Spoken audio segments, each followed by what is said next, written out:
काँग्रेस प्रदेश अध्यक्ष नाना पटोलेंनी मराठा सर्वेक्षणावर प्रश्नचिन्ह उपस्थित केलंय। मुंबईमध्ये 6 दिवसात 27 लाख लोकांचं सर्वेक्षण कसं शक्य आहे? बंद घरांचं सर्वेक्षण केलं का, असा सवाल पटोलेंनी केलाय। सध्या मराठा सर्वेक्षण सुरू आहे आणि या सर्वेक्षणावरून अनेक खरं तर प्रश्नचिन्ह उपस्थित होत आहेत। त्यात नाना पटोलेंनी देखील असाच प्रश्न उपस्थित केलाय। मुंबईमध्ये 6 दिवसात 27 लाख लोकांचं सर्वेक्षण कसं शक्य आहे, असा त्यांनी सवाल केलाय।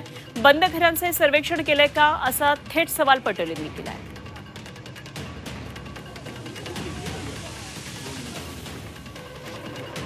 मुंबईमध्ये हे सर्वेक्षण चालू आहे। आज पेपरला हेडलाईन आहे, शाबासकी दिली। 6 दिवसात 27 लाख लोकांचं सर्वेक्षण झालेलं आहे।